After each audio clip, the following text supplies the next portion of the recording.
I'm really serious. I think that's a good idea. Just talking? Well, what's the show about? It's about nothing. No story? No, forget the story. You gotta have a story. Who says you gotta have a story? Some men aren't looking for anything logical, like money. Some men just want to watch the world burn. Instead, only try to realize the truth. There is no spoon. There is no spoon. I'll tell you what it's worth. Not a damn thing. It's a waste of time.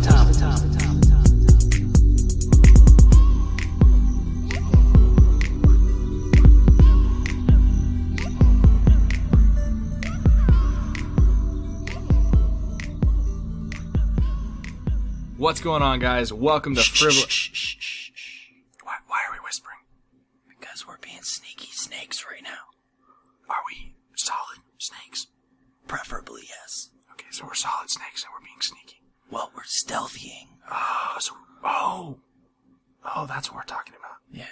Okay, Okay, I think we're clear. we're good. The guard passed. We can lift the box. Yes. Welcome to a rather discreet version of Frivolous Fandom. I am your very, usually silent, not at all, host, Mike. Yeah, we're both of your boisterous hosts normally, so we're going to try to tone it down today.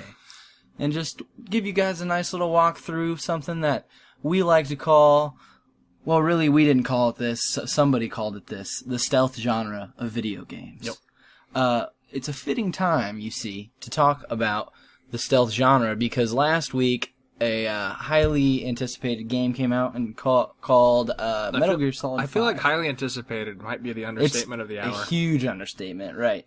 It's pretty much the game to come out, for the next several months. Metal Gear Solid 5, the Phantom Pain. It's Hideo Kojima, the creator of Metal Gear Solid's last effort in the series.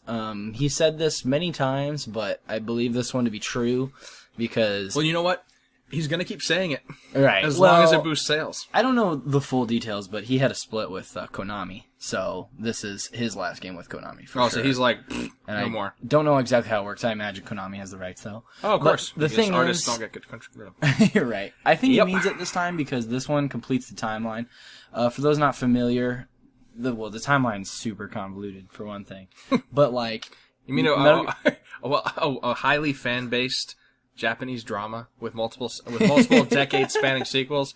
It has to have a complicated and convoluted timeline. And plus, I mean, this is like George Lucas on steroids because he's been making these games for 30 years. Oh, so gosh. I highly doubt he had everything planned for every game. Wait, he started in the 80s? Yeah, Metal Gear. It was just called Metal Gear. It came out for Nintendo. So I'm not gonna be able to speak to you guys much on those because I've only played everything from Metal Gear Solid. We were wee lads. Yeah, I was not yet even a twinkle not in my alive. father's eye, unless I fermented for 5 years somewhere. So, anyways, that's a plot that you might hear in a Metal Gear Solid game. Your embryo fermented. No, so Typically that doesn't bode well. That might be why Snake ages so quickly. Spoiler alert.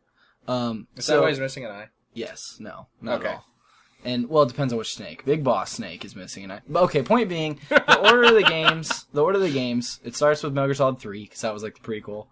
And then somewhere in there you have Metal Gear Solid Peace Walker, which was originally a PSP game, but they ported it over to the PS3. And that will be relevant. All these games will be relevant, because when we start talking about 5. So it went 3, then Metal Gear Solid Peace Walker, then 1, then 2, then 4.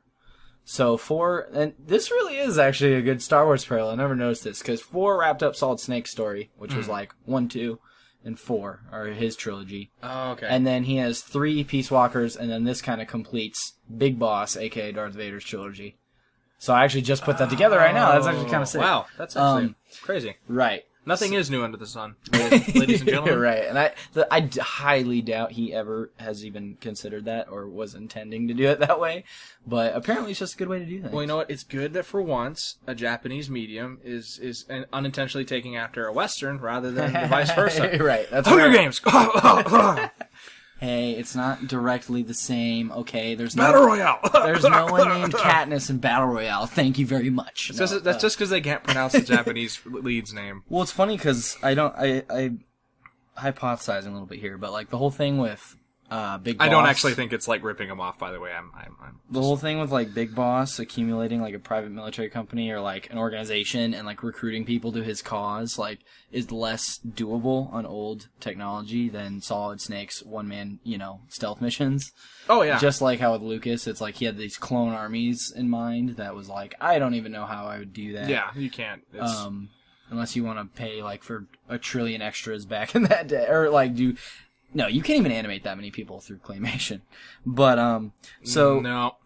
Metal Gear Solid 5, I have yet to play it, unfortunately. I read enough reviews online to know that it is very well received. Pretty much, it's being hailed undoubtedly as the best MGS game. Of all time. And for some people, that may make it the best stealth game of all time. Interesting. The reason that people are so in love with this game right now is it literally takes kind of every element you love from all of the Metal Gears and combines them and then brings it into the open world. Wait, including like the sword fighting stuff from the Metal Gear game where I don't cyber know. ninjas hopping around and I can't things attest up. to ninjas, but something tells me that there will be some kung foolery in there at some point. I like that kung foolery. I think I invented that. I'm gonna Google it real quick. You probably didn't just because No, of the there's internet. no way I invented that. But I like nothing is new under the sun, Mike. We established that like 2 minutes ago. Right. Dude, I like that though. So I'm taking it. Metal Gear Solid 1, I don't know exactly. I mean, the mechanics obviously are gonna... I don't know specifically what I can point to from Metal Gear Solid 1. But... one point I did want to make... You have to hide. Yeah, right, exactly. One point I did want to make is that Kojima... And we're going to go into this more when we talk about our top 10 or like our top Hall of Fame video game directors. But Kojima is actually probably the only guy, other than like Miyamoto, who's had such a prolonged effect. And like... Because if you think about it, Kojima has made groundbreaking games on every single platform since the Nintendo... I believe that it was for the Nintendo, it was Metal Gear. Mm. Then Metal Gear 2... was Super, I believe. And then MGS1. Mm. But even just going back to MGS1, you have PS1, he had one of the most like groundbreaking games. MGS2 on the PS2. MGS3 on the PS2, which was later on in the cycle. So once again, it was like... And MGS3 had a lot more to it. It was like a lot more in-depth than 2. Mm. And then PlayStation 4... Or PlayStation 3, Metal Gear Solid 4, and now with the PS4 version, so that's 4 generations right there, just in Metal Gear Solid games. And he's yet to make a bad one. Like, there's never been one that they were like, this was just a dud. Even Zelda even the Zelda series can't make that claim. See, well, the Zelda series probably could, but I don't think it's been the same director every time. They have a different... Well, I mean, like they can't make that claim because the director's not there. But like Zelda's made of 1 or 2 duds. They're not. Oh yeah, well that's because they crank them out on handhelds every 2 seconds. Yeah, exactly. So like that's pretty 3D Zelda wise though. I'd say there's never really been duds. There's been some that are less revered, like Twilight Princess. Mm. I love that one, but like I get what people's qualms are with it. If there is one MGS to be disliked, honestly, blame it on the Wii. Yeah, just blame it on the Wii. Right, as Jamie Foxx once said, blame it on the. We. That could be misconstrued. We're gonna just move on. Yeah, let's just wee all the way home now, and the cast there. See you guys later. No, where the crap were we? MGS somewhere in there. So with MGS1, like the things that really blew people away. Metal Gear Solid Wii Maker. Like with MGS1, the thing that really blew people away was like just little hints of things like when you're running in the snow. Mm-hmm. I don't know if anybody who ever anticipated, if you played it back then, that one of the guards is going to find your footsteps and just start following it and find you. Like, that was just like a little nuance to the totally game. Common sense, too. Like, you're right. Yeah, everyone, you should think of that, but like that level of, we'll get to that trope, but I think what's funny about stealth games is that almost to make your character seem that much cooler and trained and elite, you have to make the guards buffoons. Yeah. And it's not like granted, any grunt supposedly can be a sentry, but what's funny is it's not like they don't get training, and that's not a skill set. Right. To guard stuff. Right. Pay attention. Well, I mean, yeah, there are buffoons in that game, no doubt, but, I mean, they're working with their senses are way underdeveloped for what they could program back then. Oh, yeah. But it still did incorporate sound. If you ran over a metal grate, close enough to guard, they would turn around. And you could also knock on walls. So you can knock a wall. Yeah, so this is kind of the precursor for what a lot of games would do, like Last of Us, and a lot of games now that are utilizing sound in terms of distractions. So it had that. Even and games then- like Skyrim. But it's buffoons in the sense of like these guys walk this one set path that you can memorize, and that's why Metal Gear Solid 1 is the best of speedrun. Quick little transition here. Segway. We're gonna post a Metal Gear Solid speedrun that we recorded with Chemo, Madrid. who's been on the cast several times. We'll put a link to that in this video. And it's like a 3-part or something like that. And so we're going to put up one part at a time, but we'll link that so you guys can watch it and see what we're talking about. And we're going to eventually try to do all the Metal Gear Solids, but we'll see how, we'll see how that goes. They're all pretty speed runnable though, because if you cut out the cutscenes, it's like amazing. Speaking of that though, speaking of cutting out cutscenes, one of the big things that I've seen that people have been loving about Metal Gear Solid 5 so far is that they did away with hour-long cutscenes. 4 was probably... Well, they're all the worst offender. Could you skip this cutscenes? You could. Okay, that's not... I mean, do you want to know what's happening? You might not even know what's happening if you watch them. I'll get the Spark Notes. Right. So, I mean, and for when they came out, it was like the whole Final Fantasy cutscene thing where like the graphics were good kind of thing. Not on Final Fantasy's level quite, but definitely... You wanted to see what they could do.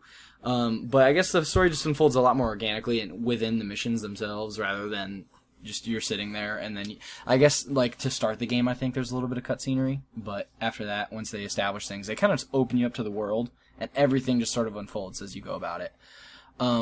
So, Metal Gear Solid 2 added a lot of things, as odd as it is to say. Oh, and Metal Gear Solid 1 added boxes, by the way. That's an important, groundbreaking... Sneaking boxes. It's a groundbreaking thing. And then in Metal Gear Solid 2, they actually gave you different kinds of boxes, because if you had a box that wasn't in the proper warehouse, they would discover you. So, I mean, they've steadily, like, made them smarter throughout At least the it's games. not like you're out in the middle of a snowbank and you pull out a cardboard box and, like, the guard goes, oh, it's just a random cardboard box. You have to be indoors, and even though you could be somewhere there's no other boxes, which is tacky, at least they, like, went to the effort of, if you're in Warehouse D, your box better say Warehouse D as opposed to Warehouse A.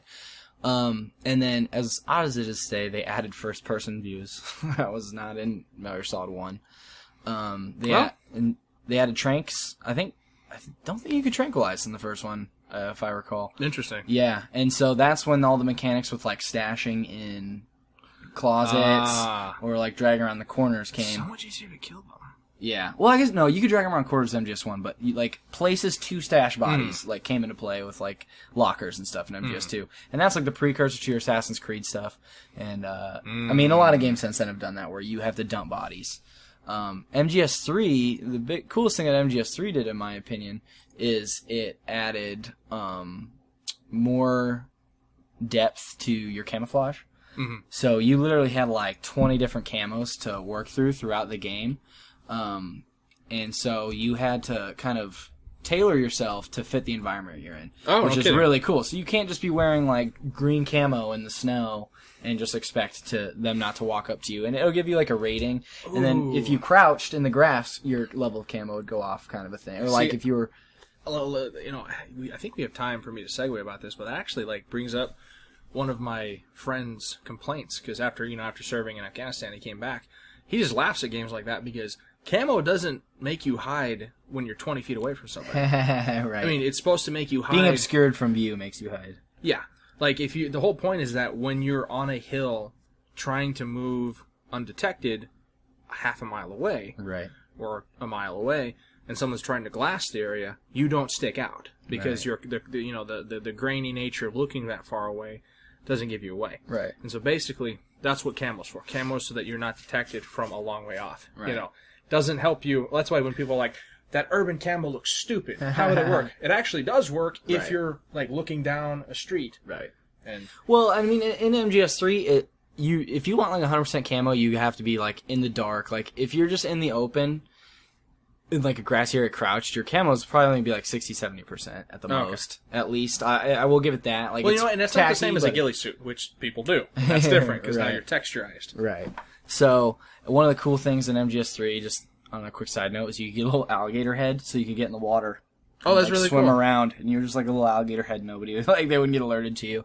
And one cool thing with MGS3 that I think you'd appreciate was you had to like heal yourself with your kit. So like you had to get things to bandage your city, like bandages. You'd get like suture kits, and you literally had to go to the screen and like depending on where you got hit or whatever, you'd have to like sling your elbow. I mean, you didn't have to like work with it; it would just heal you. But you would steadily like lose life if you didn't heal yourself the right way. I like which is a cool take. So they really like beefed up the survival aspect of it, and I think MGS3 was a definite step up in terms of adding more options, I guess you could say, to the game, and like different mechanics than just the stealth. That and it carries over into 4. They kept the camo mechanic where you had to like camo yourself the right way depending on the environment. And then the biggest thing that 4 added, in my assessment, is that they added more of a freedom to choose your path. Okay. So it's not on the level of Phantom Pain where literally you run everywhere. Like there's no cutscene taking you from A to B. Like you gotta go to A to B, and then, and there was not nearly as many options as in 5, but there was not one set path. And which one of the complaints of the game was one of the paths you could choose is run and gun. I mean, you literally could do it, and it was interesting because do they make it harder? Because I feel like that should probably be an incentive for us. Or that should honestly, be a no. counter. Well, honestly, like a counter incentive. Like to me, if I were the developer, I'd be like, all right, fine, you want to be a commando, good, but it's going to take you forever. Right. Well, I mean, and that's the cool thing about these games, like with Kojima, is he's always expanding what it is. So, the second one is more of an evolution on the first one, but then the third one, it's like, what if you were surviving? Like you're in the jungle, and like all aspects of survival, including eating, like first aid, things like that. And then with MGS4, it's like, what if you were in a battle? You're on a battlefield, and you're just supposed to navigate an ongoing raging battle. You're not really dealing with guys that aren't looking around. Yeah, and that's why, like, the first level of MGS4 is so fun, because you can choose which side of the soldiers to help you want. Oh, interesting. Yeah, as long as you get to your goal in the end. So cool. Open up gameplay options. See, from a writing perspective, one of my stories, I want to have the two characters. They're trying to get to their objective in the middle of a siege that's already, like, the one force is taking the city. Right. So it's like, yeah, I could definitely see, like, okay, they're shooting at each other, and I'm supposed to run in the middle of that. Exactly. And that's the cool thing about MGS4 is there kind of is ways on not all the levels, but the first couple where you could technically kind of not even engage. No, you're just gonna get around. Because if you give enough time, usually gunfire will lock out and the people will start firing at each other and get distracted beyond you. Which is cool. And so MGS5, and then Peace Walkers, the thing that they added was now that you're Big Boss, it's like, let's see how Big Boss recruited his military corps. And so you literally, when you trank people, you can attach them to like this half balloon, half helicopter majigger that literally just takes their body up to a helicopter that flies overhead and like takes them back to your base so that you can recruit them. And so they start adding RPG elements to this. So you have to recruit different guys. And then you can like allocate their resources other places. And so 5 takes us to the next level in terms of like, you can put them in R&D and start getting new guns. You can put them in like the medical field, and that way you can get new like ways to heal yourself. Oh, that's really cool. You could also just make them soldiers. Like there's all kinds of things that is from what I've heard that you can do as you recruit these guys. And so like recruit via tranquilization. Right. One like example that I read in a review, the guy said he had to like take out everyone into this cavern system because he'd heard reports that some like physicist or something like that was in there, and then he had to take a guy hostage, and then he had to talk to him, and then he was able to translate because he'd like recruited another guy earlier that could speak the language. Okay. And then the guy told him where in the caverns, because he said like literally these caverns were massive, like you had to like explore these caverns, and so he was able to communicate with the guy and get it translated to go into the caverns and recruit. He pulls out the guy he was trying to recruit, and then he allocates him to like R&D and is able to get like better weapons at a better rate. That's in-depth. Depending on who you recruit, they have different stats and like can literally do better in different areas. Yeah.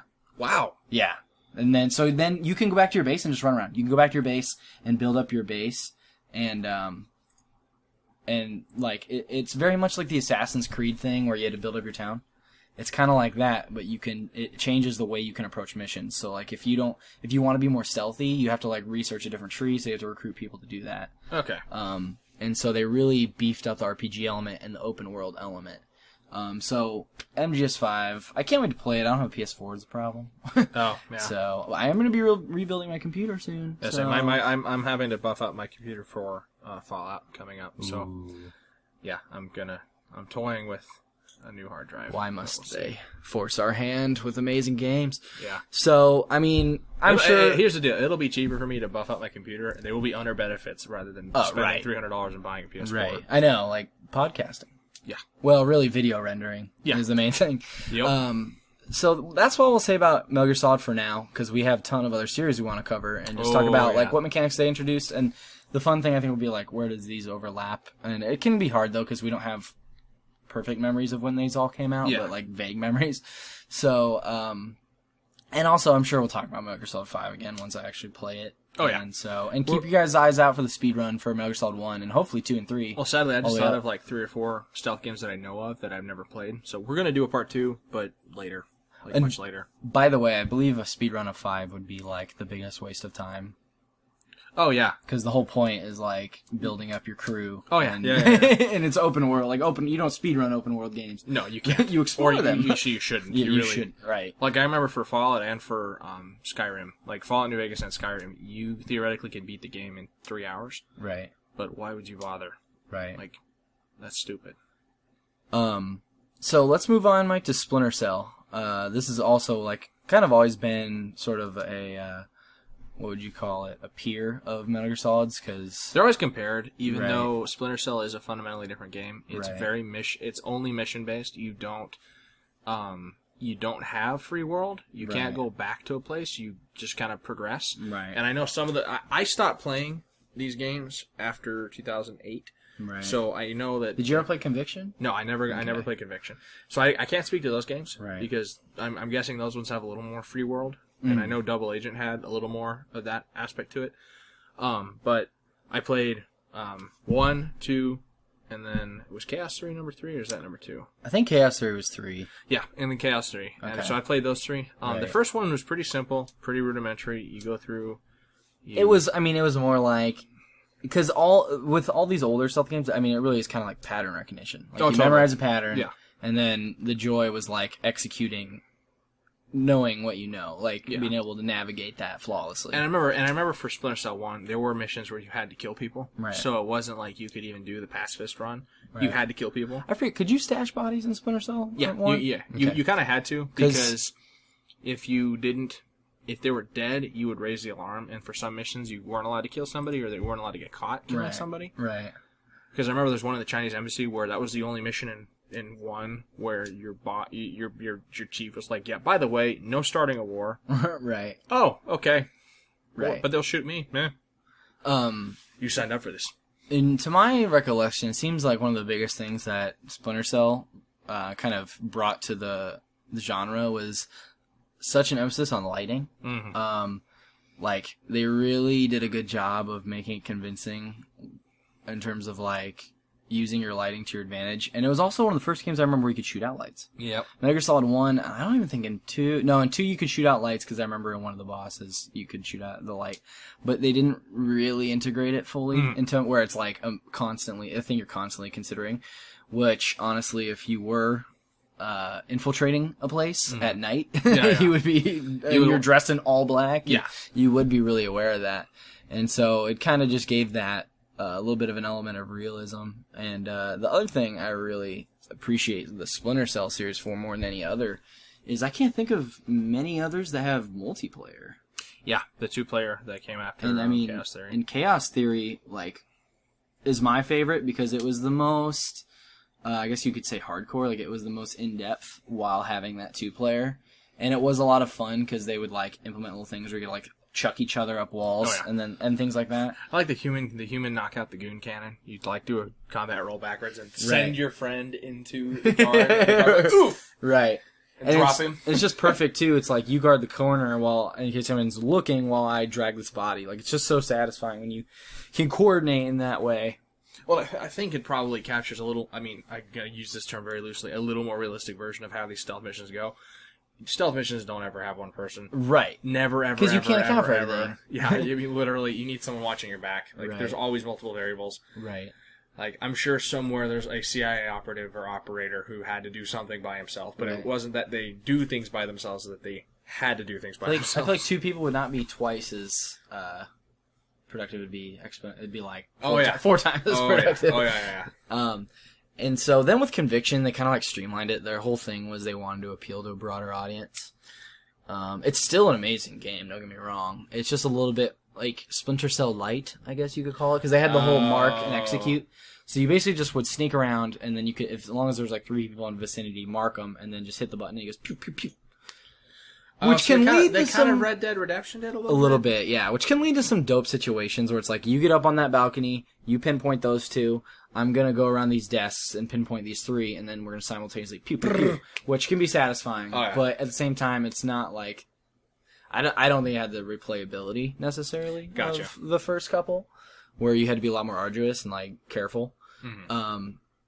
And that's definitely would be a tight game to speedrun, though, because you would look like a badass, even if it is easier. Like, woo! So, the next series, Mike, we're going to talk about, let's move on to Hitman.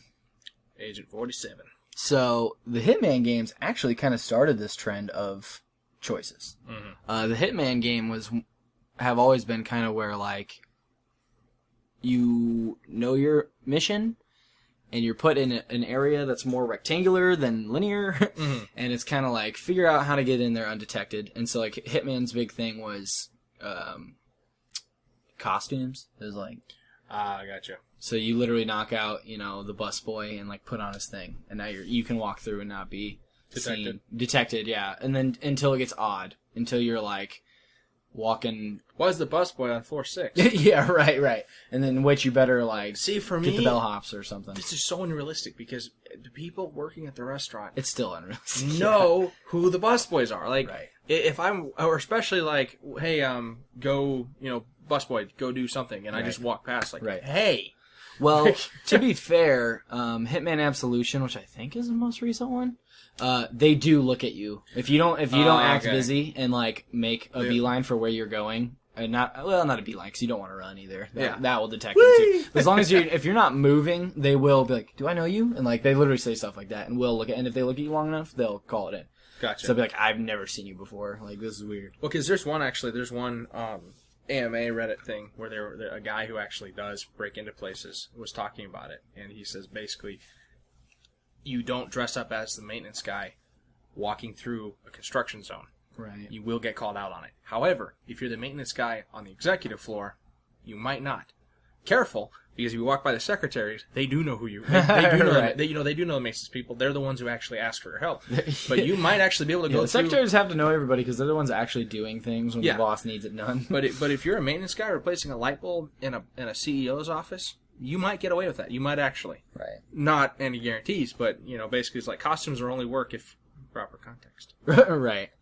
I mean, like if you're in a construction crew on like a massive skyscraper build or something, like okay, I guess you could get away with. Oh, I just work over in this other part of it or something. Yeah. But yeah, I mean, how many waiters are there really in this restaurant? Well, it's why typically in real espionage and real actual assassinations, it's a year-long process. They actually have the operative apply for a job there and work there. Right. Because that's not weird, and then they'll continue to have so them what you're work there. telling me is they need to invent the game. Oh God! They have to terrible. combine. They need to combine the Sims. The Sims and Hitman need to become one game where the first half of the game you just go through the daily grind. How to not make a good stealth game by Mike and Kev. Yeah, right. How to make a game that literally will not ever sell. I mean, obviously, if it's too real, like, I mean, stealth in movies and in games in general is always a bit extreme. Oh yeah, like, like... later on in the cast, I'll kind of bring up the stealth aspects of both Skyrim and Fallout and how I make my own missions and do them. It's hilarious because how just not like commonsensical these things are. Like I put an arrow through a guy's head and it doesn't kill him, and he just like looks around and goes, "Oh, nothing." Like, right. Right. Or buddies see their friend take an arrow to the head and they don't immediately like draw their swords and go sprinting in the direction that the arrow came from. Like, okay, with torches. Right. Like find the guy who just killed Bob. Like, nope, they go, okay, guess it was nothing. You sit down. Bob's dead body's right there with an arrow, like 3 arrows stuck in it. Like, yeah, because that's realistic. And there's a cardboard box behind them. Yeah, right. Like, in Skyrim. Right. That needs to be a mechanic. Surprise! So, let's talk about this one next. So, if Splinter Cell and Hitman are all about, like, efficient, or like, what's what I'm looking for? More flawless approach, because Metal Gear Solid you could always run away from the timer for a certain amount of time, which is also kind of interesting, because I guarantee you if a base, like if a guard shouted there's an assassin in the base, right, 5 minutes is not going to be enough for them to go down to normal. Like, I chased him off. No, it's going to be like, okay, section 3 is clear, let's check section 2. We're going to find the guy. Right. I mean, I could see you getting away with, like, if they were sleeping, maybe they could write, quit sleeping on the job, even though he's stuffed in a locker. Yeah, right. But, like, dead guy, I find dead body, I'm not going to just give up searching after 60 seconds. Lockdown. But like, again, straight up. Like, obviously, I don't want to restart the mission every time I tip them, even though there are people that play Metal Gear Solid that way. So if Splinter Cell and Hitman are on the one end of the spectrum where you're more about flawless runs and not being caught ever, and then Metal Gear Solid's somewhere in the middle, The Last of Us is kind of on, which is what we're going to talk about next, The Last of Us is kind of on the other end where you can kind of get caught. And it's a weird dynamic with Last of Us, because my favorite encounters in Last of Us were the ones where I stealth successfully, like, 2/3, and then have, like, a frantic dash for, like, the last third. Because there were so many times where I would goof after I'd taken out, like, 4 or 5 of the, like, 8 dudes. Yeah. And then now it's just a mad sprint. And, like, one of my favorite ones, I just remember, I triggered, like, 2 people, and the one, though, he was close enough to where I just like, tackled him down and knocked him out. Oh, I remember And then that. the other one, he was hiding behind, he, like, flipped a desk and was hiding behind it, but he didn't realize I could see his legs.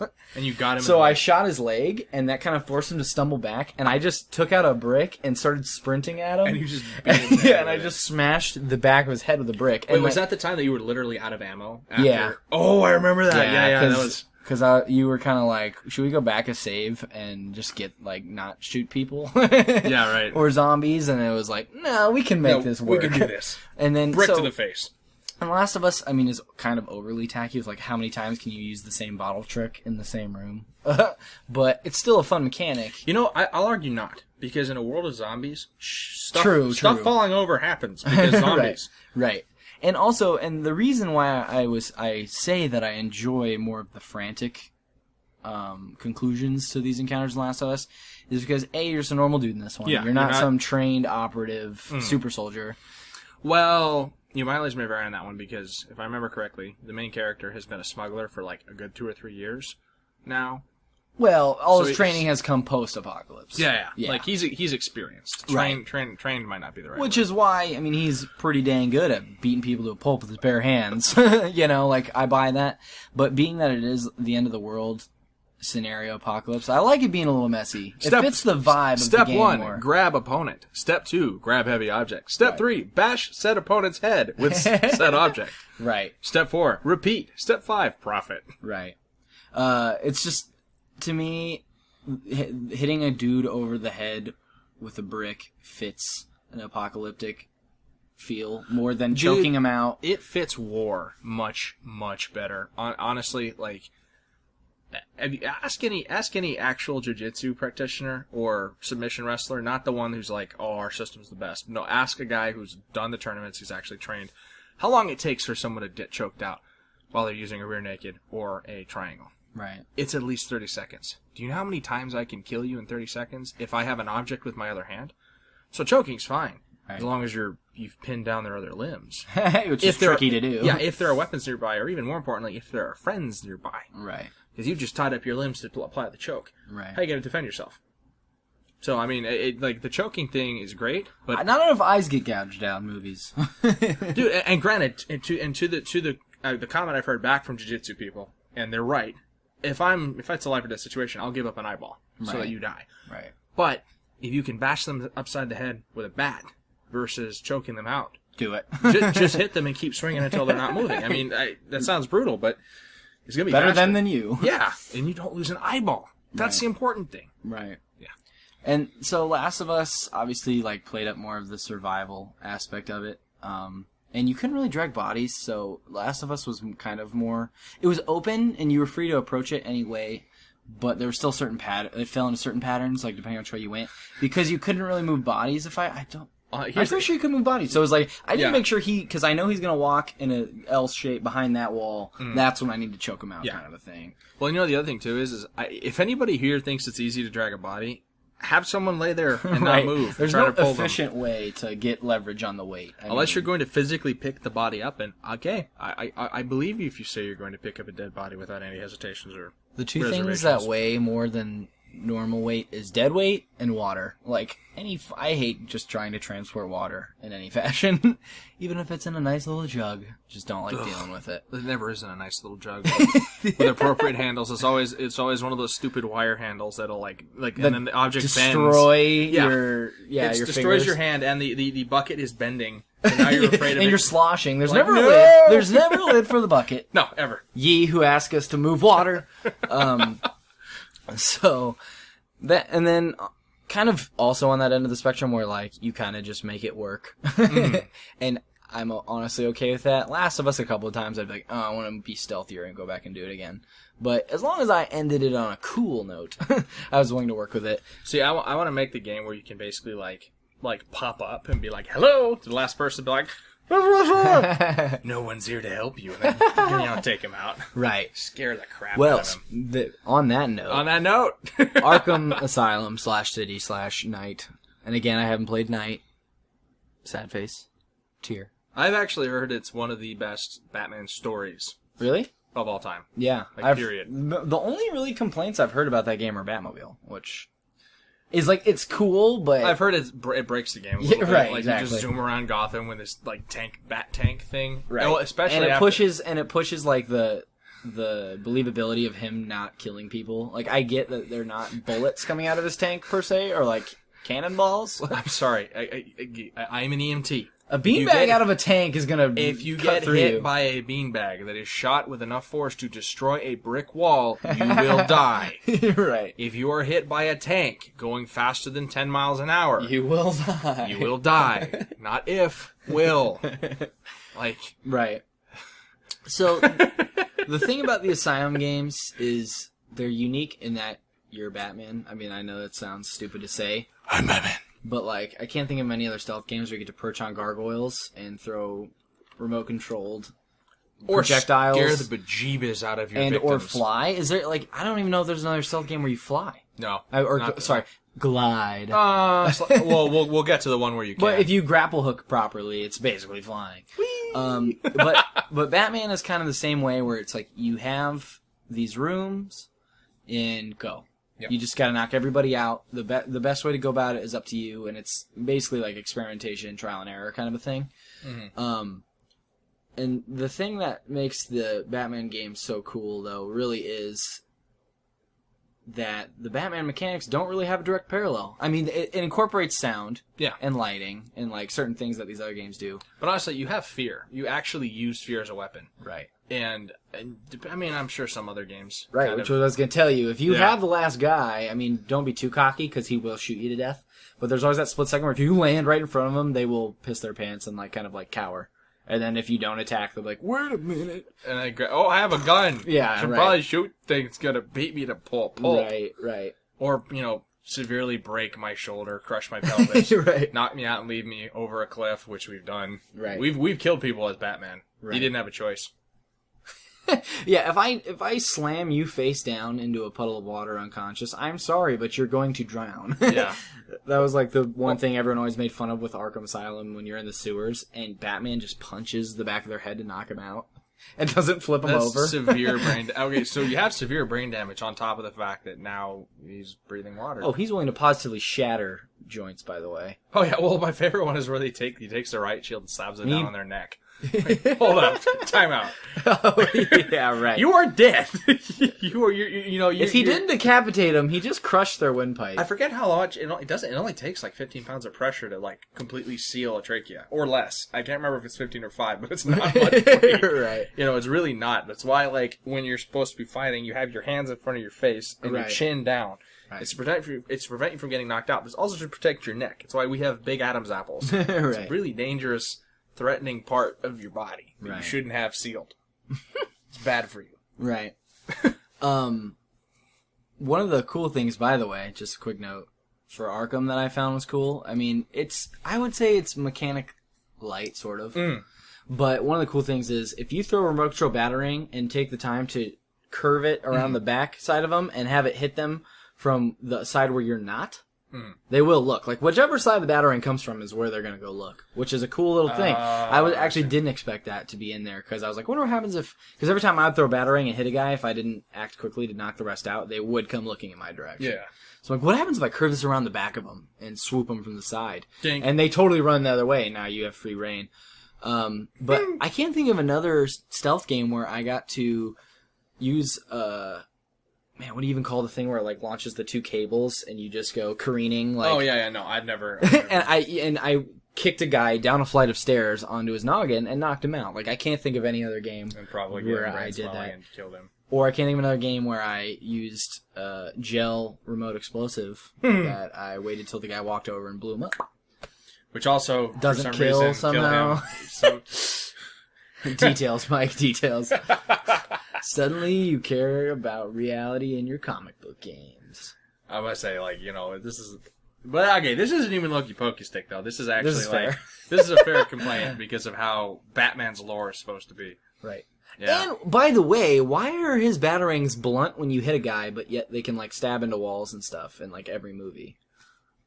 Does he, like, throw it... Batman. Instead of throwing, like, a proper aerodynamic angle, does it go end over end when he throws that at a person? You really want to know why? You really want to know why? It's because I'm Batman. The answer to everything. Yeah, that's all it is. How many times do you think that'll be in Batman vs. Superman? Batman, how did you know Superman was going to do that? I'm Batman. I'm Batman. I'm Batman. I'm trying to do Ben Affleck. You're Ben Man. I'm Ben Man. I'm from Boston. I'm from Boston in Batman. half my movies. If it's Boston Batman, I will walk out of the theater. I'll stand up and go. I'll be like, I want my money back. I'm going to, like... That's it. Where are my keys? I'm going to my car. I'm going to my car right now. You know what? They told me my boy's wicked smart. He's not smart. He's stupid. So, here's an The heck interesting... outta here. Here's an interesting little niche, by the way, of third-person stealth games. Platforming stealth games. Really? This constitutes Sly Cooper? I mean, Yeah, what pretty other much. Yeah, games? that's I can't think of off the top of my dome. Actually, I've heard there's another one, but I'm not There going to has talk to be. about I it mean, because indie games are a big enough deal now. And actually, honestly, we probably will grab some more lesser-known ones for the next time around. Stalker comes to mind. There's another one that I can't remember its name, but it's like a little gremlin thing, and apparently it's a really good stealth game on Steam. I haven't purchased it yet, so anyways. But yeah, Anywho's it's Sly Cooper is honestly my favorite stealth game, period, just because of how... It's just like pure fun. I mean, yeah, it's just it's oodles. It's like a reminder of good times. Yeah. Very, very cartoony, not very realistic. But actually, I'll argue it's more stealth-based than Assassin's Creed. Which we're going to get to, but yeah, I'm glad you bring that up. Like, it really is. Like, Assassin's Creed has more stealth elements, but you almost never finish a mission without pissing someone off. Assassin's Creed is not a stealth game. And beating people up. Yeah. Like, really, like, you start, like, any stealth game where you're encouraged or have to fight a whole group of people, right, I feel like is, like, forgetting the point. The point is to not do that. Right. Like, again, another trope I'll have in my story. It's like, no, we're not going to piss off the guard who's going to yell and get 13 more people to come. Right. Because, no, in real life, we get stabbed in the back if we try to fight a crowd of people. Which, I mean, to be fair, for some reason pisses me off more in Assassin's Creed than it does in Batman, because let's not forget half of that game is fighting a large crowd. But, I mean, that's like going back to, like... But still, if you count it out by time, Batman has more, like, full-on stealth moments than Assassin's Creed. I guarantee. Right. I'm kind of, like, guessing. I don't know for a fact, but I'd be willing to bet. Right. You know. I don't know. I can't think of any one... We'll go back to Sly Cooper for a second, but as long as we're touching on Assassin's Creed, I can't think of any one thing that Assassin's Creed does the best. Well, to be fair, I haven't played Assassin's Creed since 2. But, like, it's a pretty good platformer. All the mechanics... It's a pretty good stealth game. Yeah. It's a decent RPG game. Yeah, all the mechanics are basically... The world and the AI in the world is pretty good. But there's no one thing of Assassin's Creed that I feel like I can't get elsewhere. Exactly. You know, like it's if I'm really- going to play a stealth game, I'd much rather play Splinter Cell. Than Like, I don't want to use the word Creed. watered down as derogatory, and I don't mean it derogatory. It sounds derogatory. It is a more jack of all trades, master of none for your everyman Right. player. Right. I know a lot more people who play Assassin's Creed Yeah. than who play Metal Gear Solid. Well, and to be fair, I mean, like Black Flag, I heard added the whole ship system in terms of like boarding ships, taking over ships, upgrading your crew is cool. But they've already crapped out like 42 Assassin's Creed before that happened, so I'd already given up on the series. They keep doing. Honestly, when you do the year sequels things, it's. You get a short leash. And I'm not gonna lie. Personal note: when you go the Catholic Church is the evil dark conspiracy thing. Okay, cliche. They've done that before. Illuminati. I'm no longer invested in your writing, which is probably where a lot of the hardcore fans are from. So. Right. Anyways, back to So Sly back Cooper. to Sly Cooper. Then this is the only one on here where you're blatantly. Well, no, it's the only one where you're. I was gonna say it's the only one where you're a criminal, but I guess if you're an assassin, you're kind of a criminal. Yeah. And if you're Batman, you're kind of a criminal. If you're a hitman, you're kind of a criminal. Mercenaries are kind of criminals. I guarantee you half the stuff Solid Snake or Big Boss do. Or But against the UN technically, code. it's like if the government gave you a mission and you killed someone under it, I think you'd have protection. At least in our country. If you get captured in Soviet Russia, Actually, because assassination is are never legal. is illegal per Right. federal law. Right. So now you're probably gonna get tortured to find out who put you up to it. well, it's like this is why we pay the CIA. The CIA we pay the CIA to pay other people to do it, so that when they get caught, we go, I don't know idea who that we guy plead the is. fifth. Yeah, Yeah. He was a former soldier. Yeah, see, former soldier. See that little word right there? Right. We know nothing. But Sly Cooper really is the only heavy platforming. You're a thief. Because like Assassin's Creed, most of it is done for you. Like you just kind of hold the right trigger and you scale the wall, and you hold the right trigger and you jump. Sly Cooper is very much back to the Mario needing to memorize or learn or adapt to the new button combos. Right. It has boss battles where you're not being stealthy. There are non-stealth components, but like for the free world that you're roaming, it's sandbox. You have to actually be stealthy in the later games. First game is very linear. Yeah. But well, that's what was so cool about the second one was like you had to do all the pre-missions to set up the heist, which was always like the coolest thing. It's the closest thing to like Heat. It really is, honestly. In a game. No, I'm sure there's others. Well, like more obscure, but the problem that I heard people say with Payday is you just do the mission. You don't. Yeah, you don't run around you don't and do do stuff. the setup. And with GTA And Payday, by the way, is not stealthy. Yeah, exactly. And with GTA, you basically like there are components, but you're still not like you still get a tank and blow stuff up. Yeah, right. Sly Cooper straight up like it's a heist, and I would really like to have a game where you pulled off heists, but it's really hard to do and it's really abstract. But there's got to be something. Well, then they have like Battlefield Hardline. Well, that one definitely, yeah. But anyways, let's keep going on that for just a minute. We're about to wrap up our 3D games. We got a couple other takes on it we want to give you, but definitely want to see a heist game. That's got to be a thing. Oh yeah, an actual like setting up the heist. Right. Like I have a list of games that I'd like to either write for or help produce. One is the Ship Captain game. Right. I'll talk about it. We'll talk about it. We'll discuss. And then, but that's this one where you have to hire a crew. You can keep crew members. You can get experience points for them. You can level them up. It's kind of like an RPG like that. You have to balance, okay, well, you get this really talented guy that you can grab at the street, but he doesn't have loyalty points. Right. You don't know if he's going to rat you out, And then, how cool would that be? Right. Like, and you have dialogue, you have characters. Because, like you said, with like GTA, it just ends up in doing GTA things. Which, to be fair, the game wasn't designed with the heist. That was the DLC that came later. Mm-hmm. Like, if you designed from the ground up, mechanics-wise, knowing that how would be to so much fun. And then it would be stealthy or casual when it had to be in terms of like. And you know what? And you could probably get what you wanted out of it. Like you could do the main. You'd have quest. to hire actors and stuff. That'd be cool. That would be pretty. Ooh, like Breaking Bad. When they stole the methylamine, they needed the guy to be the trucker. I think it was Bill Burr. Actually, I think that was. They really had. Oh my god, that'd be so good. Because then at that point too, like you have to deal with the local crime boss. And what if they even put like a dialogue minigame in there? Like whoever of the crew is like the actor dude. Like they gave you like a dialogue tree with so many seconds to answer each question. Like you could do like a KOTOR. Kevin, why are we game designers? Probably because money. People have dedicated far more time, and it's never as easy as it is. Yeah. You know how many armchair game designers there probably are? Oh, lots. They're all on YouTube. We all are. But no, I mean, I think we could definitely cook this up and pitch it to somebody.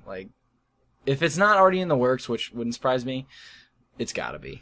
Or it might be, honestly, I think most games that we start squeeing over, you have to pitch it to the AAA publisher who doesn't know crap about video games, only sees dollars. Right. Probably. Oh, it's just such a hard balance because, like, if... I mean, to be fair, it's got to make money. If an indie developer makes it, it's going to be, like, really heavy and awesome on all of the different mechanics. Like, those conversations would probably be very rich. And, like, that part of the game would be good. And then, you know, in terms of the controlling your guy in 3 dimensions and shooting and running and stuff, like, you know, just, it'd be decent. It wouldn't be, like, you're not going to get MGS5 level of innovation and control. You can't. Because you don't have millions of dollars going into R&D for every game that your company's going to be doing. Right. And you can't use engine And a lot of stuff. times, you buy the engine or, like, you know, rent the rights to use the engine for this game. Yep. And so, so that's what we have to say about third-person stealth games. There are a couple other niches we'll talk about. Mike, let's move on to the two-dimensional stealth game. And see, the first game I've played pretty extensively, so I'll tackle that one. Mark of the Ninja. Yes. I need to beat this game. I'm on the last level. I'm pretty close. Life happened. Yeah, it's a very, very monotonous game in a way, but it almost becomes meditation-like. Right. Once you get into the rhythm, like I don't mean to make it sound like it's boring. It's not. It's just. Well, there is a dimension. So, Mark of the Ninja is as open world, I guess, as a 2D game can be, and it gives you plenty of options to work with. But some are clearly better than others, and so once you've done. Like once you've tried everything, you just get into a routine of what works. Oh yeah, and the really cool thing about it too is it has built-in challenges. Right. And they do make the game harder. Like there's one map where I sped rushed it. I got through it in like 3 minutes because I killed everybody. And then I go back and it says, "Oh, you only got 2 stars. If you want the 3rd star, you can't kill anyone." Yeah, you always do get way more like, stars for not killing. Which, if you think about it, makes way more sense. I mean, the bigger body trail you leave, the more A, obvious that somebody was here. B, you'll probably in the process, and C, the boss guy you just ripped off is now like quadruple the motivated to find different you. ball game. Yeah, right. Yeah. I mean, not only did you steal his money, you like murdered the crew he paid money to get, and now he has to spend more time and more money to get a new crew. It's like, wait a minute, hold up. And maybe the mob boss has heart and was just buddies with a couple of the guys, and like they were going to the ball game later that night before you slit their throat. I'm making a skeptical face right now. But with Mario the Ninja, the things that was really cool, it had an interesting take on, using lighting and sound, but the way that they represented that graphically and, use that to use very creative. So, stylistically, it was gorgeous. Oh, it's gorgeous. Like, if you're not in the light, you are black and white, and the world around you is black and white, except for what's in the light. As you step in the light, you get colored, and you're far more likely to be seen from farther away. They did the whole MGS thing where you see their cone of light is kind of their vision. But the other cool thing was if you stepped, you made a noise. If you threw a shuriken, it would make the noise, and it would represent it in a growing orb relative to how strong the sound was. It visually represented what the sound would be, which is really cool.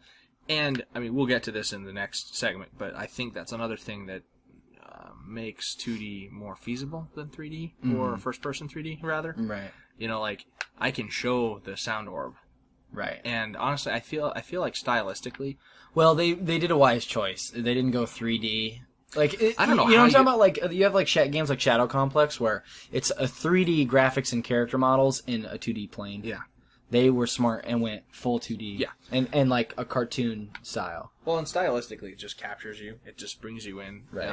It's got it's not quite anime. Right. But it is very It's watercolor. like anime meets Samurai Jack, I guess, kind of. Very, very sharp features, very, either low-res or super high-res colors. Right. You literally monochrome or really colorful.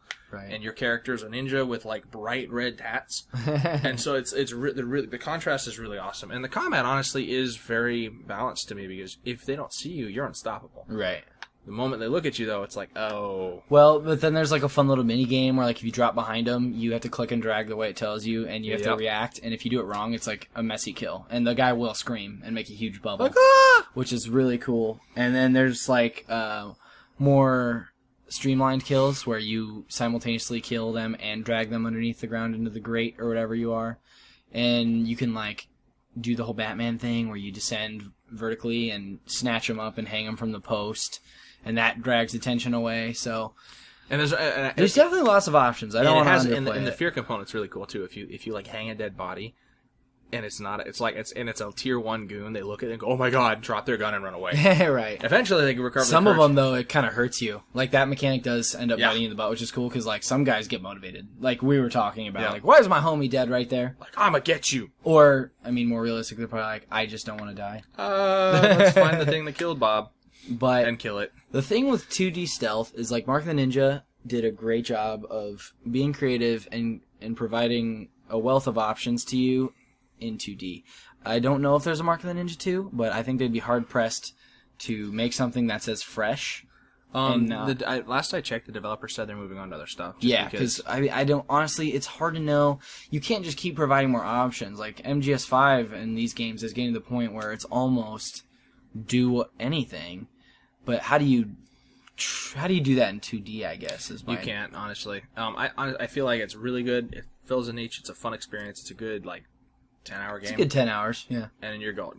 And honestly, it's cheap compared to other games. Yeah. So it's yeah. really It was like $5 on sale. When kind I of got it. like the best of what indie has to offer in Right. terms of all right, I don't have a lot of cash, and Right. I'm maybe not playing a super good computer. Right. It's a lot of fun though, and it doesn't have to be done all at once. Yeah, and I honestly seeing this game being a favorite of the person who grew up with video games but doesn't really have time to play them. I would recommend them Mark and Ninja before most of them, other than maybe like Sly Cooper. That's probably easy to play. See, that's why I feel platform games But like Assassin's Creed, I'm not recommending that to somebody who's not a no. gamer because it's going to take them 20, 30 hours or... Well, and I'm you Splinter guys Cell. are gonna get tired of me bringing up Fallout 4 all the time, but yeah, get used to it. It's coming. It's coming November, but It's coming with the CU.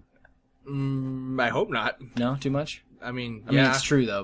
I mean, we won't dwell on this any longer, but just give me a quick nod. Right? That got X-rated really fast. Okay. The thing What is about that? That's like fat with a PH, I thought. no. Oh, okay. No, Means something else? that's okay. Pardon my ignorance. You good Christian boy, you. The other thing about Fallout that is causing mixed arguments now is it's going to take you almost I wanted to say 30, 40 hours to finish the game. They say, which is a lot for a main quest. Like if you want to do it but I properly. mean, that's just the main quest, though, right? But apparently there's 400 possible gameplay hours. that has people upset. Only because if someone doesn't have a lot of time, they won't be able to finish the game. Which, Oh, right. I'm like, okay, if you don't have any time, why are you picking up why are that you game? concerned? Like, I say this right now, if I get accepted to podiatry or PA school the next matriculation period, I'm probably going to play the heck out of Vegas, play the heck out of Fallout 4 until I go, and then it's going to be like a And if couple you of don't hours. finish everything you want to, then you look back and fondly on the times you had together. Yeah, because then at that point, I'm going to get maybe 5 hours of free time on the weekend, and there's probably going to be things that are more important than Fallout. Right. So. Like human contact. Possibly. Things like Yeah, that. maybe, Friends. possibly could. Who knows? Well, Mike, judging by the amount of time you put into your vault, Dude, you'll find a way. I've allowed that vault to go to hell, actually, because something happened and all the water went away. By the way, if you're wondering, what is it called? It's called Fallout Shelter. Fallout Shelter. It's actually a lot of fun until you It's like get to. Well, it's fun in the same way that it's kind of everything wrong with mobile gaming, but it's I- still awesome. I argue it's everything right because you don't actually have to spend money to win at it, and you put it away and come back. Like if you're literally sitting there and not doing anything, waiting in line, best time to win. It's Right. like, oh, cool, something, and then you put it back. You don't have to look at it again. Do See you people next time. die if you don't come back? It's not like a Farmville thing, is it? I mean, you send a guy out in the wasteland. You should probably check on him in an hour to see if he's alive. Right. And he'll die, but you can buy him with caps. You can bring him back. So, Bring it back. Can I just have a quick confession? Yeah, go for it. I played Farmville. I will admit it. I got to I don't know what was a high level, so I don't even remember what I was. You got a cow. All I know is I planted the most plants I'd ever planted, and then because of life, I forgot to check it for a week. And when I came back They're all and saw that everything dead. had died, and then I A, lost that money, B, I was gonna have to click all of those squares to retill them, and then click them all again to plant something. I was like, I just dropped the mic. I was like, I'm out. Peace, homie. So glad to get that off my chest. I'm a dirty farmer. You are you have confessed your sin. To be honest, You are I love forgiven. the Harvest Moon games. It's the funniest thing because, to me, Farmville took all the worst parts. Oh, yeah. of Harvest None Moon of the parts and that made are it the whole dope. game. Yeah. Oh, yeah. But and so last 2D game that we could think of just off the top of our head that I'd actually played. I wanted to bring up Stealth Inc. Incorporated. You've probably seen this on Steam or like just around. I mean, it's got the cute little. He's basically like a minion, and it's like a minion meets Tom Clancy's. Well, it's kind of like the or what's the guy's name from Splinter Cell? Sam Fisher. Sam Fisher. Yeah, it's like a minion meets Sam Fisher. I'm sticking by that. That's the best description. Well, I've kind of, ever and I heard. remember the art looked kind of like vaguely Incredibles. Yeah, yeah. Like- It's got a cell shady type kind of look Okay. to it. Yeah. But the thing about Stealth Inc. is it's actually a puzzle game. I mean, it's a stealth game, but really it's a puzzle game. trap. Which really, I guess we didn't touch on this quite as much as we wanted to, but the cool thing about stealth is it really, it gives you a lot of... Is it a mechanic or is it a game type? Yeah, right. It's really a mechanic, honestly, yeah. speaking. Because pretty much every game we've talked about, like MGS3, like it's a survival stealth game. Yeah. Last of Us, survival stealth game. Arkham Asylum, brawler stealth game. Hitman, killer stealth game. Splinter Cell, killer or survival stealth game. Right. Batman stealth game. Sly Cooper, platforming stealth game. Yep. So yeah, it really is more of a mechanic. I mean, it's hard because it's not what am I looking for? Time consuming is not a good way to describe it. It's not a time consuming gameplay style. I mean, you kind of, if you do it right, you memorize a room with no encounters and you blitz on through the level. You know, It's not a time eating component. Right. It's not a very time intensive component Right. because if you do it really good, you're supposed to feel seamless. Right. But if you do it seamlessly, you're done with it. which I mean, and Metal Gear Solid 5 Ground Zeroes I forgot to mention, which was like their kind of like really expensive demo that they sold last year for like $40. That was like a $20 game. Come on, but.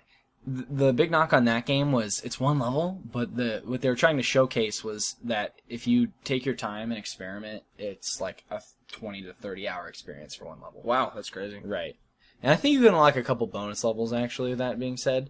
But that's why they usually incorporate these RPG elements into these games, where, you know, you're making your military foundation, or, like, you're planning the heist, things like You're that. building your city. Yeah, so for Stealth Inc., really, it's a puzzle game, if we're being honest, that uses stealth as just kind of a fun... Really, it's more of an aesthetic, almost. Yeah. The music, you know, it feels grungy, and, like, you're sneaking around, Doo-doo-doo. kind of upbeat. Doo-doo-doo. And so, basically, for this, it's like you gotta... You know, one camera is oscillating, and you know that you gotta do that, but you gotta run and jump to this switch, and then you gotta move this block before, you know, under this path where you can then hide before the camera oscillates back to you. Gotcha. And then now there's also this roaming Autobot that's going. Sorry. Oh, are you a Decepticon? Yeah, no. That sounded very Transformers-y. Automatic robot that's kind of oscillating itself. And so you kind of have to negotiate all these different things in terms of I'm timing this while I'm timing this. And then the satisfaction really is like, I'm smarter than this level. Oh, Well, cool. to be honest, though, is that kind of the satisfaction of all stealth games? I kind of just boiled it down. I am smarter than this game. Pretty much. Is the I satisfaction. figured it out. Right. Well, and honestly, like, if... Everything else to say about Stealthing?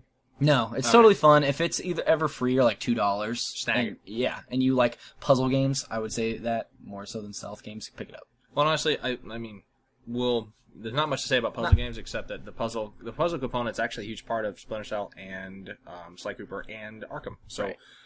It's like, yeah, because it's like the puzzle game style of Splinter Cell minus all the fun mechanics you can do. You know what I mean? Yeah, like, yeah. you basically have a jump button. It is the and point maybe of- like a turbo or like, you get some specials, but it's not as in-depth. Gotcha.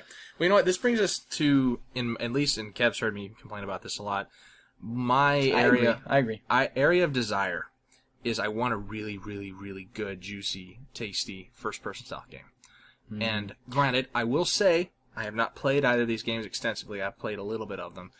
And it was by friends who had purchased them and were convincing me not to spend money Yeah, on I was them. going to say, I've talked to enough people that played both of these games that kind of were like, nah. Yeah. Because basically they told me, well, do you have Skyrim? Do you have Fallout? And I go, yeah. We'll just play that stealthy. And you'll get what you want. I'm like, oh, okay. So those games are Dishonored and Thief. Now, original Thief is platformer.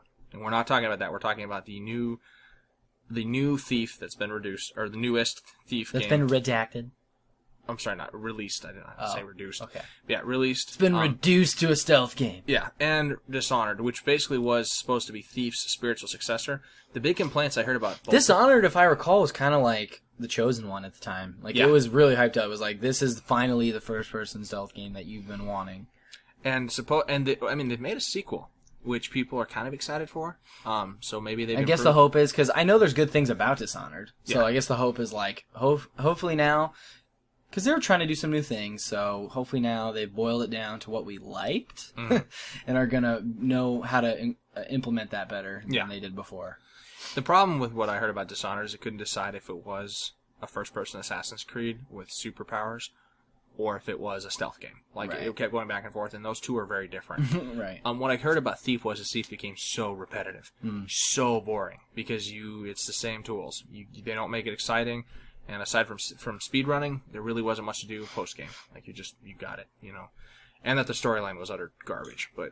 I wonder if, for an experiment, if they could use like MGS 3 or 2's engine in full first person and like the same button layout. Ooh, that would to where be if you a lot of fun. press and hold circle, you just see your arms go around them and you choke them out. Like if they could do it exactly the same but all in first person, like how that would work. That'd be really fun. Because the honest thing that's hard with, I think, FPS games is it's trial and error more so than the others. Because you don't have that omniscience to where you can see Yep. around the whole room Yep. necessarily. Like you can only see in the cone of your vision. And so, I mean, I haven't played them extensively, so I guess I don't want to speak too much to it. Well, you know what? To go back to Skyrim definitely this applies to more than Fallout for me, because Fallout there's no real stealth faction. You can't. There's no spy faction. There's no assassin faction. You basically, if you're a hitman, you're better off just doing loud run and gun or beat 'em up.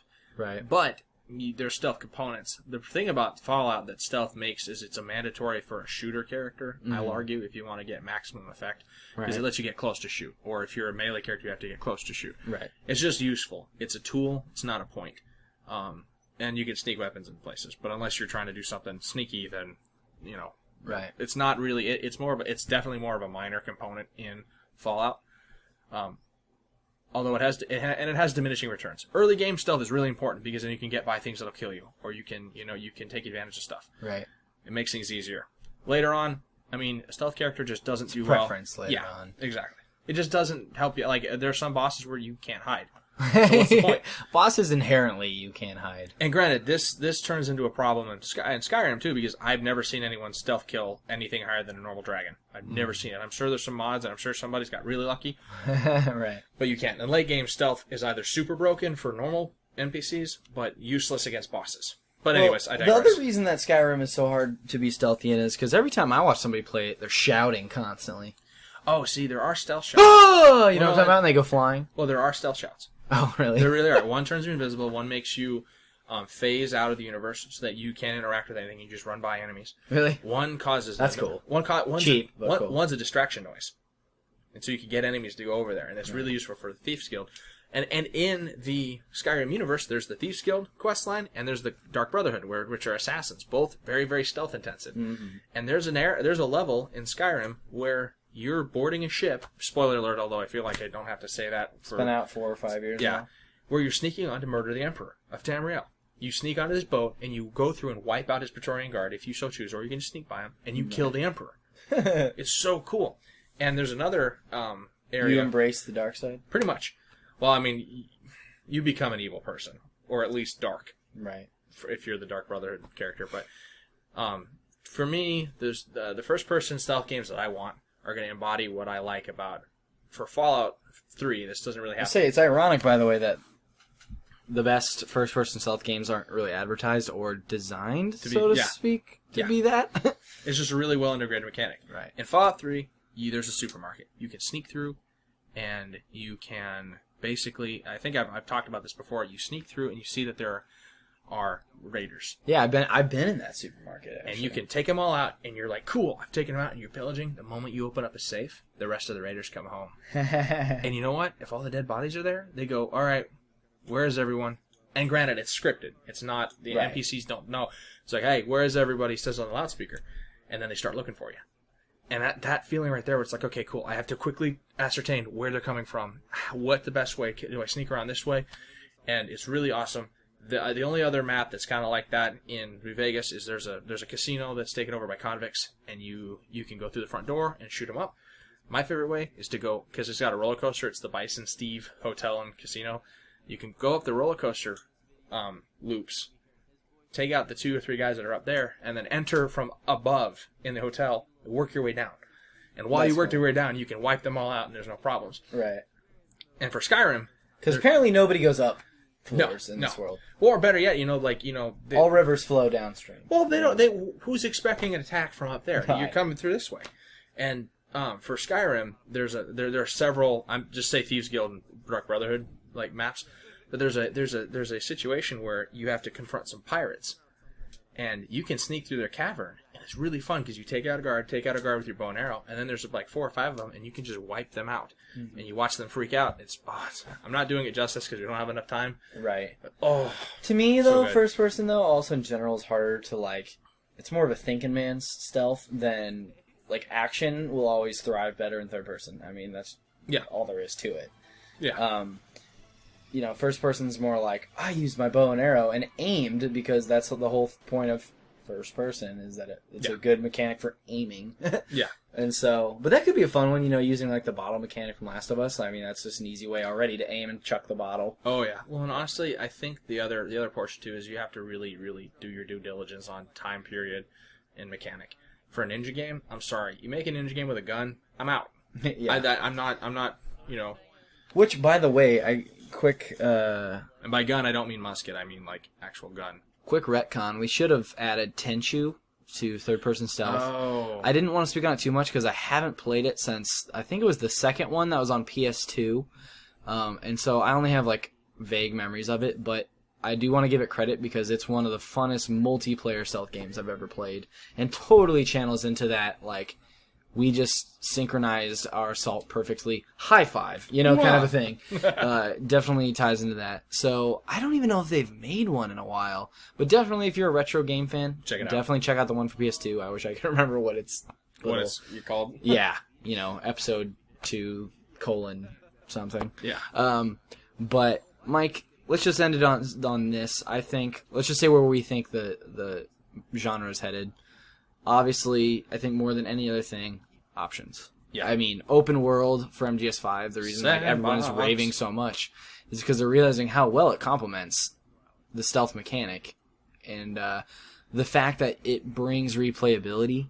Because you never want it to feel grindy, and that's honestly why I like a lot of MGS games, is I never feel like I'm just grinding it out, unless I guess MGS4 had Drebin points that you had to like. Well, you know what? If you earn, but for Skyrim or for Fallout or for any of the other like first-person RPGs, it'd be really cool if you have a high stealth category and you have a high acrobatics. All right, you can climb up this rock that no one else can. Like you have to, like it'd be really. And granted, depending on how convoluted you want to make it, but like, what if there was a 3-way stat between strength, acrobatic, weight, and stealth, or 4-way, I guess. Right. Like, okay, I can climb this thing.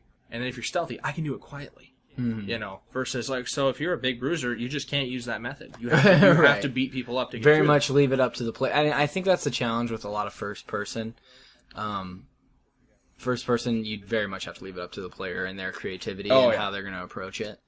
Which in some ways could make it the most rewarding way to play a stealth game. Oh yeah. Needless to say, I just think that's where it's headed in general. Is like more options you have, the better.